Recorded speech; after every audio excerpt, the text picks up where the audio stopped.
Hello. Hi. Welcome to another episode of Close Friends. I'm still a bit stressed and I am really wondering when the day will come where I'll just sit here and not be nervous and just directly be like, let's go. Because when I do like TikToks and stuff, because I just speak. But with this, because I have to prepare, I have to do my notes, because we saw in the first two episodes when I don't have my notes, it's all a little bit like this. And I'm also so happy because currently I have tech issues, so I can record this episode. Yeah. We will. Did I already say hi? Welcome to my podcast. Welcome to another episode of Close Friends. My name is Sabina, and I'm your host. And today we're talking about self-love and how self-love attracts insecure people. And as usual, I can just talk about myself, my experiences. Like, don't take it too hard. You can, you don't have to.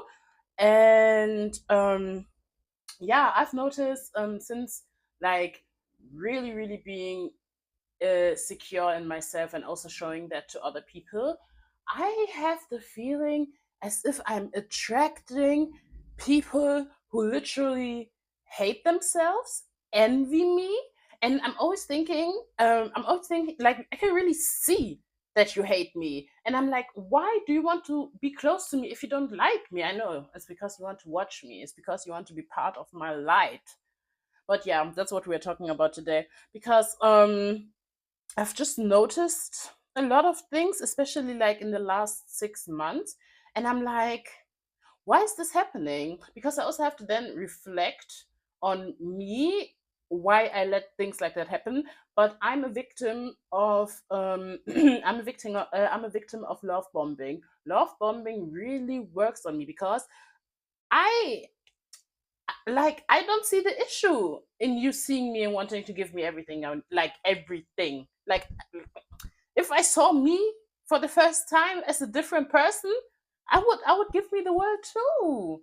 Like, that's really my issues. Like, I don't see, especially, and I'm also a Virgo, and I'm very like independent. And when people start doing stuff for me, I see it as like, yeah, as you should, as you should. And that is the thing.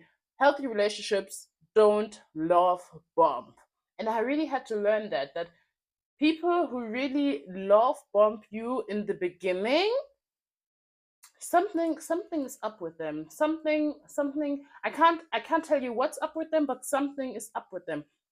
And I um and it's literally now on me to see that, because most of the time I notice it and I'm like, because love bombing works so good on me, I'm always like, you're doing a lot, but as they should. But I really have to take a step back and not be like as they should, because normally people don't just do that from people don't just go from 0 to 100 when they don't know you. Yeah, that's a fact. That's the fact. I can't I'll stop talking with your ego. I'm talking to myself. But yeah, that's a fact. People don't just go from 0 to 100 when they don't know you. And the other thing is also, I'm a victim to that, because most of the time I get love bombed not by like I get love bombed by gay men so much, and I don't know why a lot of gay men hate me so much. I don't know why. I've made so many bad experiences with gay men, and I'm not talking about all the gay men, but I have had so many bad experiences with gay men, and I'm like, why? Why do you hate me? I don't know what I'm doing. Maybe it's me. Literally, maybe it's me. But I, I have to tell you an example. It was a dude in my gym, and we met because we were sharing the leg press one day. So we got like into talking and stuff, and he seemed very nice. We exchanged numbers and stuff. And then the next days or the next weeks, he was always coming with like small things he was saying, which were like provoking. For example, he would come and he would see me in the gym, come to me, and the first thing would be like, "Oh my god, girl, you look like a man." And I'm like, yeah, somebody has to be the man, because why are you saying stuff like that? Is it because your arms are small? Hmm? Is it because your arms are small? Also, another thing which also provokes me a lot is when people assume that I lift more than I do. I don't know why it provokes me, but it provokes me. Because, and the way he said it, wait, he was like, because we were talking about shoulders, and he was like, yeah, this and that, your shoulders are so good, like I want my shoulders to be like that. With how much do you train shoulders? And in that time I was training shoulders with 12.5, like the dumbbells. And he was like, what, only 12 plus only 12.5? I thought you train much more. I don't know, maybe it's just the way he's saying it, maybe, I don't know, but just the way he is. Also another thing that happened. We were talking about celibacy and stuff like that, and I was like, that I'm going to break my celibacy this summer because I've been celibate for 2 years. Like, it's enough. Like, currently, I don't even know if I'm going to break it because there's not something. It's no Nobody has come where I'm like, okay, it's on. Nobody has come where I'm like, okay, yes, come in. But we're still going on holiday, and I don't think I but where was I? Of course, yeah, yeah. We're talking about. Then I told him that really I need to break my celibacy and stuff like that. And then he was like that he is starting his celibacy right now because he was like the whole summer. And then I asked him how did that happen? Like, how can you let these men sleep with you? And he was like, I don't really know this and that. And then I told him like, but how you don't know? Like, how? Like, I don't understand how you don't know. Like, how, like, in which situation does it come that you just sleep with them? Like, that's the question that I was asking. Because and then I told him that because it needs so much from me, before I let a man just like come close to me and then literally having sex.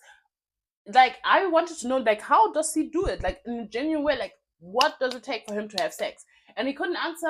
And then I was like, yeah, because for me, like, I don't really like men, so it takes so much for me to have sex with you. And then he just said like, yeah, I guess you have standards. And I was like, yeah, I do, but the way you're saying it's it's it's not adding up.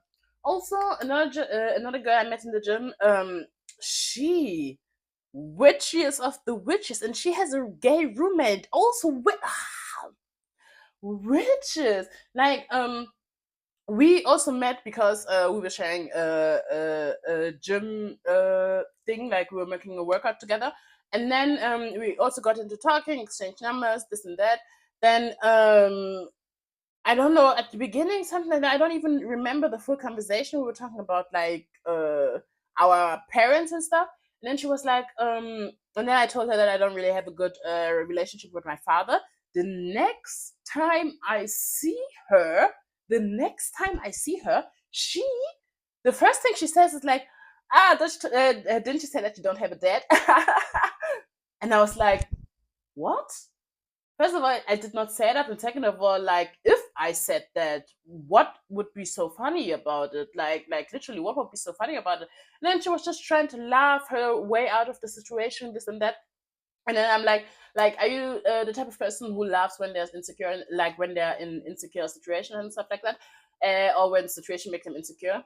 And she was like, yeah, and then always small things like that, where she was like trying to humble me. For example, we would be in the gym random, or also random, just like going to the gym or something like that. I would see a dude, and she would just randomly say, in the gym, it would be a gym, for example. There's a trainer in the gym. He was very he's a fine motherfucker, fine shit. I'm talking about fine shit. And I told her that I think that he's hot. First thing first thing she's saying, yeah, but he has girlfriends. And I'm like, okay, thank you for this information. Like, so I can't find people attractive now. Like, as if, like, I don't know. And I know I know why she's like that, because she's very, very unhappy in her situation and stuff like that. Like, she told me that she literally does not want to be together with her boyfriend, but she's staying together with him because he pays all his bills, all her bills. But the first thing she told me, like, she's together with a white man, like a white Brazilian, but he's white. And the first thing she told me is that I'm not even into white men, I'm into black men. Red flag. I should have seen that. Should have seen that. Because I'm also into black men, but it's not that, because but I've also dated white men. So I'm like, but yeah, that was the first red flag. And then I told her literally like, leave. And then she was like, yeah, but this and that, and he pays this and that. And I'm like, yeah, but if you are so comfortable and you don't want to leave your comfortability, then you don't have any right to be complaining. Because either you leave and you start new, or you stop complaining and you live comfortably, and you live your comfortable life. Like what? And I don't think, and I think that's the thing, that she wanted somebody to cuddle her. She wanted somebody to tell her that um that I don't know what she can do. I don't know. Maybe she wanted me to tell her that she should cheat. I don't know. But yeah, that I sorry, I wanted to talk about gay and now I talked about her. But yeah, those are like, for example, some people I've had in the past few months where I'm like, I can literally see your insecurity, but I'm not even done with the story. Then I was texting her and telling her, like, because there were some more things going on, and I was like, do you realize that people can see that you're trying to deflect on your insecurities by trying to humble other people? Like, do you realize that people can see that? And that's literally what I told her, and she was like, no, it's not that. You have to also understand that's my type of humor. I have ADHD, this and that. And I was like, this has nothing to do with anything. Like, how can you be fucking 27 and say that your type of humor is like your type of humor is to like make fun about other people? Like, and then and then when people tell you that that's not something you should do, you're like, I have ADHD. Like, bitch. The next day I saw her, but she was then on phone. She was like, "But yeah, thank you that you told me that. We can talk about that in person, this and that." The next day I saw her in the gym. She was ignoring me. She was ignoring me, and her gay roommate, who was also in the gym, he was also ignoring me, and they were just looking at me. And I was like, also another thing, people will start to like form bonds against you, where I'm like, what? And it's so funny because I'm like, why are you making yourself so small? Like, why are you making yourself so small? Because for me, it just looks like that you can't like, better. But you can't have the conversation with me, like, by yourself. So you have to now go to other people, tell them things about me. Maybe they're true, maybe they're not true. But from my experience, they're not true. Just to make yourself feel better and just to have, like, somebody who also be like, I also don't like her. Like, bitch, please. Like, another thing what I've also noticed is I attract a lot of yes sayers. I attract a lot of yes sayers, and also due to my narcissistic traits and my ego, I a lot of times don't see it, because I'm like, yes, of course you would be like the same opinion as I. My opinion is right. Like, where would we argue? Like, all right, and you're saying that, like, I love that. Um, but I had to learn a friend to all is not a friend to me. Like, literally, yes, sayers can be so. How can I call it? Mm, mm, Dangerous. They can be so dangerous, because if you are telling everything to me, like, if everything I say is yes, and then, like, if you agree with everything I say, then you're also agreeing with everything the next person is saying. Like, and if you're like so comfortable talking with me about somebody, then I know that you're talking with the somebody about me. And yes sayers, I don't know how to explain, but yes sayers are so dangerous, because how can you not have an opinion? And also, how can you how can your opinion always like, your opinion always changes the matter on the person, like, your opinion always changes depending on the person who you are with, where I'm like, I don't know. It's so difficult because on the first hand, I'm thinking like, okay, maybe they never had the chance to form an opinion. But then I'm also thinking, but we are grown. Like we are motherfucking grown. Try. Like try. Like how do you want to go through life? Like don't you see that you are making yourself so vulnerable to get like used? I don't know. And for me, because I would also say I have narcissistic tendencies because I love just this all of it. Um, for me, even though I have narcissistic tendencies, I would say I'm still a good person. Like I would never use my narcissistic tendencies are more like around or above me. Maybe it's not even narcissistic tendencies. I'm just saying that word because I love that word. Maybe it's just a lot of self love. Um, but I'm like, you really have to take it the person you are, like you really have to take care um about the person you come with. No, how can I say it? You really have to take care about like the relationships you form, because people could also just like use you, and you being a people pleaser and stuff like that. I don't know, you being a people pleaser is just like walking into their knives, like it's literally walking into their knives. But I've noticed that I attract those type of people because I don't really see for a very long time that they're like that, because I am very stuck to my opinion, and I'm like, my opinion is the right opinion, not always. I'm really open for other views and stuff and other stands and stuff.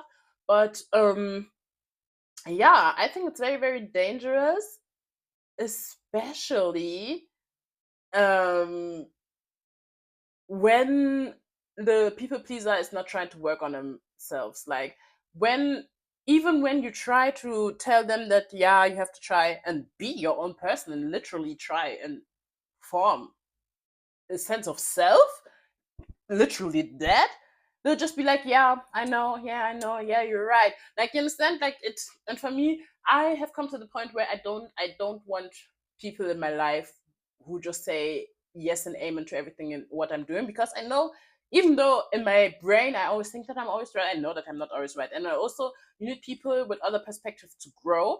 And I'm also kind of bored talking to people like that, because I know they will say like they will agree to everything I say, and that's not the point of having a having a discussion. Like I really want people where I can grow from, where they can grow from me, and I have the feeling that I'm starting to have to let them behind because of I'm evolving so much, and I have the feeling that they are not.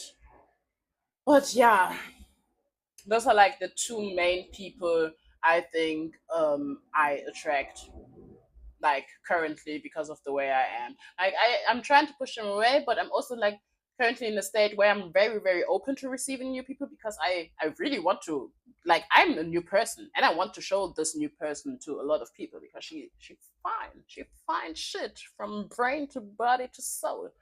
Um but yeah, I have to really be a little bit more selective because I'm just a good human. But yeah, those were the two main people I wanted to talk about today. And yeah, thank you again for listening to my podcast. I think this episode will come out next week or something like that. And don't forget to like, follow, and subscribe. And if you want, also follow me on TikTok. My name there is your girl Safina. And see you next week, the week after, whenever you want to watch. Bye.